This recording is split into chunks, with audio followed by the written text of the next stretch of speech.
Hello, Namaskar. My name is Manu Sharma and I have around 25 years of experience into IT industry. I have been supporting a lot of customer, including BFSI, manufacturing, hospitality, hospital, defense, government, all sort of verticals, and not only in India, across the globe.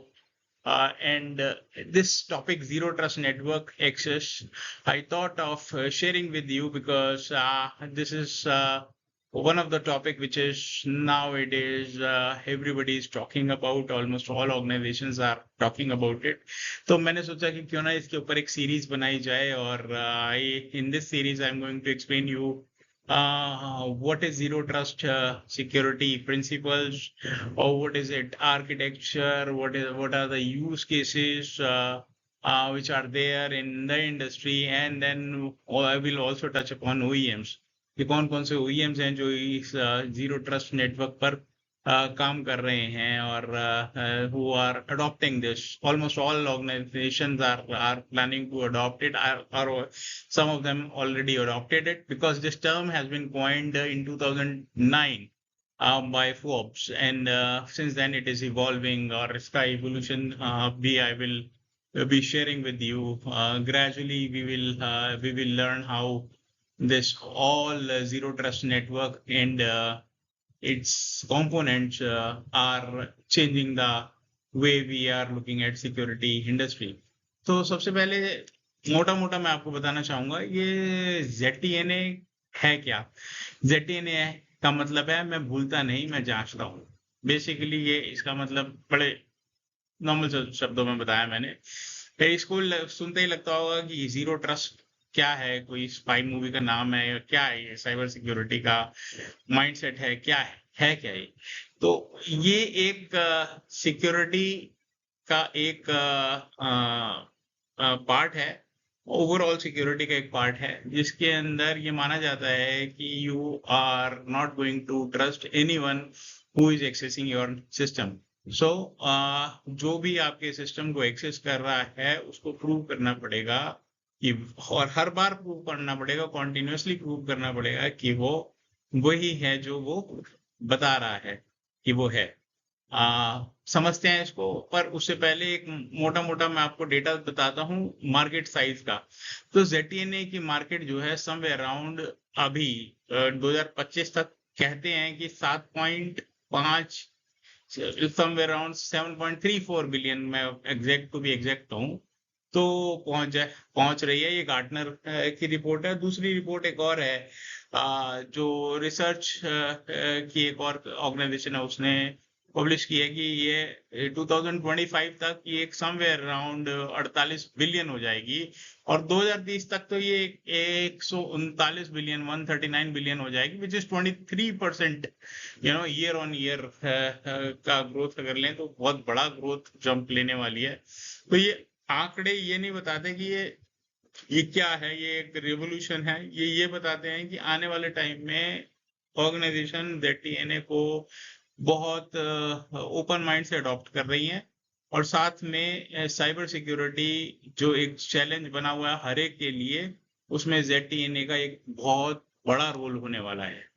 तो ZTNA है क्या, उसके ऊपर जाने से पहले समझते हैं कि नेटवर्क को हम नॉर्मली एक्सेस कैसे करते थे। तो प्रीवियसली जो नेटवर्क एक्सेस होता था, मतलब अगर आपकी एक कॉर्पोरेट ऑफिस है और अगर कोई रिमोट एम्प्लॉय उसको एक्सेस करना चाहता है तो वो VPN यूज करता था। VPN में ऐसा है कि इसे मान लीजिए जितने भी लोग हैं उनको एक चाबी दे दी जाती थी आपकी घर की एक्सेस के लिए, और जिसको भी घर की एक्सेस करनी है वो उसके पास चाबी है, वो घुस जाएगा और हर रूम में जा सकता है। बट इसके अंदर क्या होता है, ZTNA के अंदर लीज प्रिविलेज का कॉन्सेप्ट लागू होता है। लीज प्रिविलेज जो है एक प्रिंसिपल है साइबर सिक्योरिटी का, जो कहता है कि आपको कॉन्टिन्यूस मॉनिटरिंग और लीज प्रिविलेज, यानी कि आपको हमेशा देखा जाएगा कि आप कौन हैं और आप क्या कर रहे हैं। और लीज प्रिविलेज का मतलब है कि आपको सिर्फ वही एक्सेस दी जाएगी, उसी एप्लीकेशन की एक्सेस दी जाएगी, उतनी ही एक्सेस दी जाएगी जितना आपको आपके काम के लिए जरूरी है। ऐसा नहीं होगा कि आपको कंप्लीट एक्सेस दे दिया जाएगा पूरे डेटाबेस और एप्लीकेशन और नेटवर्क का। You will be only limited to the particular application you are supposed to work on, and that's about it. और इसके ऊपर और भी फर्दर कुछ रूल्स लागू होते हैं जो मैं आपको आगे बताता हूँ, जिसमें इसका ZTNA जो है वो एक जीरो ट्रस्ट का बेसिकली कोर पिलर है। एक निस्ट की एक गाइडलाइन है 800-207, वो भी यही कहता है, मतलब यही बात करता है। अब क्या है कि इसके की कंपोनेंट क्या है, उसमें है एक आइडेंटिटी, यानी कि कौन एक्सेस मांग रहा है, who want to access this application or network or resource। दूसरा डिवाइस पोस्चर, जो डिवाइस एक्सेस मांग रही है उसका पोस्चर क्या है। पोस्चर से मतलब ये होता है कि वो सिक्योर है या नहीं है। और पोस्चर के अंदर बहुत सारे एट्रीब्यूट्स आते हैं, यानी उसकी लोकेशन क्या है, उसका पैचिंग हो रखी है नहीं हो रखी डिवाइस की, बहुत कुछ उसमें बहुत सारे लिस्ट ऑफ टर्म्स होते हैं जो चेक होते हैं, उससे डिवाइस का पोस्चर पता चलता है। और ZTNA ब्रोकर और कंट्रोलर ये डिसाइड करता है कि इसको एक्सेस मिले या ना मिले, और मिले तो कितना मिले। ये बेसिकली सेंट्रलाइज्ड ब्रेन होता है। और एक होता है पॉलिसी इंजन, यानी रूल का पूरा एक ये लगा लीजिए लेटर, मतलब एक बड़ा सा डॉक्यूमेंट लगा लीजिए जिसके अंदर सारी पॉलिसीज होती हैं, और उन पॉलिसीज के बेस पे ही डिसाइड होता है कि किसको क्या एक्सेस मिलेगी। और एक और कंपोनेंट होता है एप्लीकेशन गेटवे, और ये जो एप्लीकेशन गेटवे होता है ये बहुत इंपॉर्टेंट रोल प्ले करता है। ये उस किसी पर्टिकुलर यूजर को उसकी प्रिसाइसली एक्सेस देता है, उसका स्कोप जितना है। और उसका कॉन्टिन्यू, सबसे जरूरी इसमें है कॉन्टिन्यूस वेरिफिकेशन, जिसमें ये चलता रहता है कि लगातार निगरानी की जाती है कि अभी उस डिवाइस का पोस्चर क्या है, अभी उसका पोस्चर क्या है, अभी उसका पोस्चर क्या है, अभी वो चेंज तो नहीं हो गया जो प्रीवियस था, और उससे अभी उसके बिहेवियर में कुछ चेंज तो नहीं आया। तो ये चीजें, काफी सारी चीजें जो है मॉनिटर की जाती हैं ZTNA के अंदर।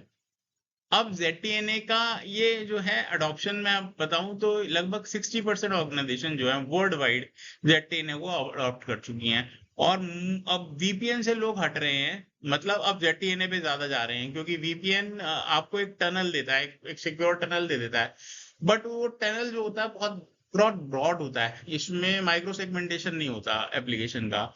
मतलब कि आपको पूरी एक्सेस मिल जाती है अगर आप एक बार VPN से कनेक्ट हो गए अपने लोकल एंटरप्राइज ऑफिस या जो भी आपका डेटा सेंटर वहां कनेक्ट होते हैं, तो आपको एक्सेस जो है वो बहुत ज्यादा मिल जाती है। तो आपको लीस्ट एक्सेस देने के लिए ये ZTNA मार्केट में आया था, और वही अब इवॉल्व हुए जा रहा है, बढ़ते बढ़ते अब इसका जो मार्केट का शेयर जो मैंने अभी बताया था 2024 में 38 बिलियन और 2025 में 45 बिलियन, और कुछ अंदाजे कह रहे हैं 2025 के एंड तक 86 बिलियन तक हो जाएगा।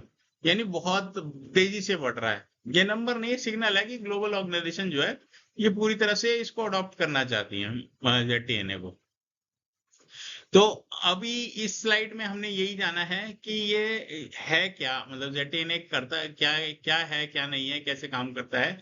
अब आगे वाली स्लाइड्स में हम इसके आर्किटेक्चर के बारे में प्रॉपर तरीके से जानेंगे और आगे वाले वीडियोस में आपको और बताऊंगा कि कौन कौन से OEMs इस ZTNA में की मार्केट में कूद चुके हैं, और किसका क्या परसेंटेज है, और क्या क्या सॉल्यूशंस आ चुके हैं ZTNA के, वो धीरे धीरे, और बहुत सारे यूज केसेस मैं आपको बताऊंगा। स्टे ट्यून्ड, मैं नेक्स्ट वीडियो में आपसे मिलता हूँ। Thanks for watching.